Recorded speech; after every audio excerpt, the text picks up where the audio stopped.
नमस्कार साथियों, मेरा नाम है संतोष और आपका फिर से एक बार स्वागत है मेरे YouTube चैनल सनातन ग्रंथ में।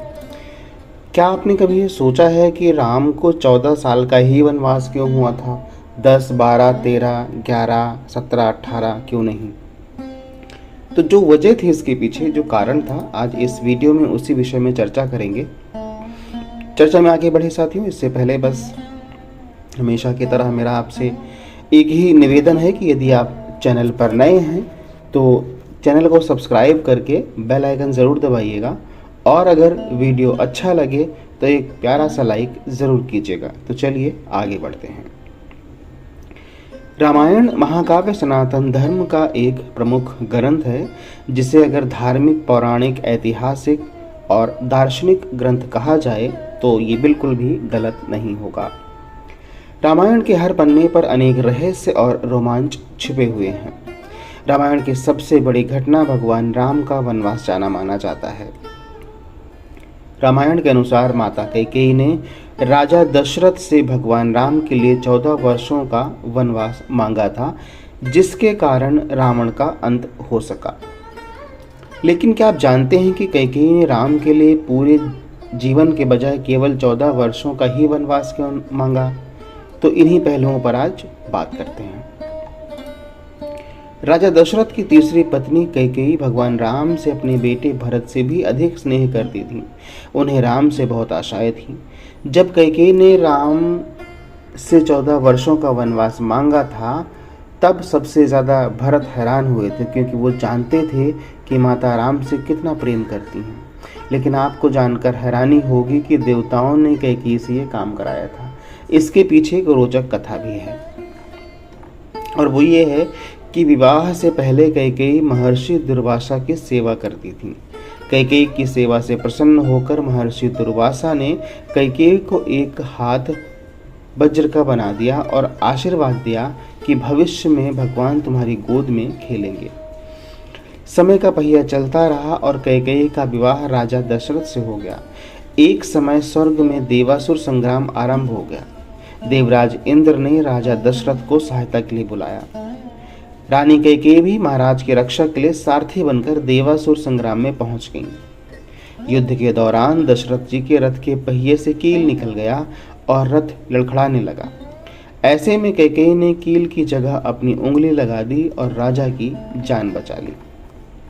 राजा दशरथ को जब पता चला कि कैकेयी ने युद्ध भूमि में किस साहस का परिचय दिया है, तो वह बहुत प्रसन्न हुए और 3 वरदान मांगने के लिए कहा। कैकेयी ने उस समय प्रेमवश यह कह दिया कि इसकी कोई आवश्यकता नहीं है, अगर कभी आवश्यकता होगी तो मांग लूंगी। कैकेयी ने राजा दशरथ को इसी वरदान के जाल में फांस लिया और राम के लिए 14 वर्ष का वनवास मांगा। लेकिन 14 वर्ष के लिए वनवास क्यों मांगा, इसके पीछे भी कई रहस्य हैं। तो चलिए जान लेते हैं। कैकेयी ने 14 वर्ष का वनवास मांग कर यह समझाया कि अगर व्यक्ति युवावस्था में यानी 14 यानी 5 ज्ञानेंद्रियां, कान, नाक, आँख, जीभ, त्वचा, 5 कामेंद्रियां, वाक, पाणी, पाद, पायु, उपस्थ तथा मन, बुद्धि, चित्त और अहंकार को वनवास में रखेगा, तभी अपने अंदर के घमंड और रावण को मार पाएगा। दूसरी बात यह थी कि रावण की आयु में केवल 14 वर्ष ही शेष थे। प्रश्न उठता है कि यह बात कैकेयी कैसे जानती? ये घटना घट तो रही थी अयोध्या में, लेकिन योजना देवलोक की थी।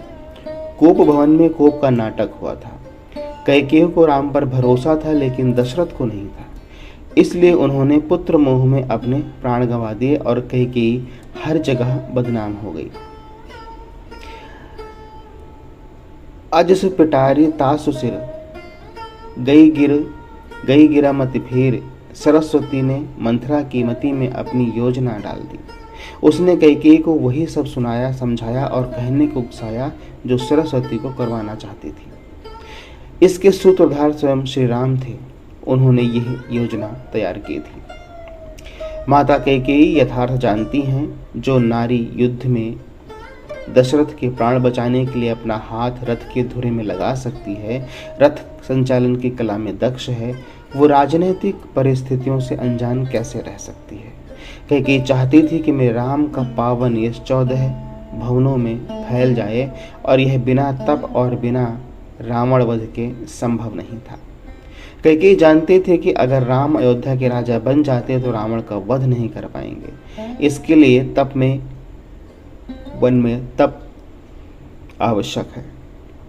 कैकेयी चाहती थी कि राम केवल अयोध्या के ही सम्राट न बनकर रह जाएं, वह विश्व के समस्त प्राणियों के हृदय के भी सम्राट बने। इसके लिए राम को अपनी शासित, साधित, शोधित इंद्रियों तथा अंतःकरण को तप के द्वारा तथार्थ सिद्ध करना होगा। देवलोक में बनाई गई इस योजना का केंद्र राक्षस का वध था। महाराज अरण्य के उस शाप का समय पूर्ण होने में 14 वर्ष ही शेष थे, जो शाप उन्होंने रावण को दिया था कि मेरे वंश का राजकुमार तेरा वध करेगा, जिससे भगवान राम ने रावण का वध किया और देवलोक की योजना पूरी की। रामायण और महाभारत दोनों में ही 14 वर्ष की बात हुई है। रामायण में भगवान को 14 वर्ष का वनवास भोगना पड़ा, जबकि महाभारत में पांडवों को 13 वर्ष का वनवास और 1 वर्ष अज्ञातवास में गुजारना पड़ा। दरअसल इसके पीछे ग्रह गोचर भी मानते हैं। उन दिनों मनुष्य की आयु आज के समय से काफ़ी अधिक होती थी, इसलिए ग्रहों की दशावधि भी अधिक होती थी। शनि चालीसा में लिखा है, राज मिलत बन राम ही दीना, कैकेयी हूँ की मति हरि लीना। यानी शनि की दशा के कारण कैकेयी की मति मारी गई और भगवान राम को शनि के समयावधि में वन भटकना पड़ा, और उसी समय रावण पर भी शनि की दशा आई और वो राम के हाथों मारा गया। यानी शनि ने अपनी दशा में एक को कीर्ति दिलाई तो दूसरे को मुक्ति। साथियों, ये थी वो जानकारी पसंद आई हो तो वीडियो को लाइक और शेयर कीजिएगा। चैनल पर अगर आप नए थे, पहली बार आए थे, पहली बार आप मेरा वीडियो देख रहे थे, तो चैनल को सब्सक्राइब करके बेल आइकन दबाना ना भूलें। मिलते हैं अगले वीडियो में, तब तक के लिए जय श्री राम।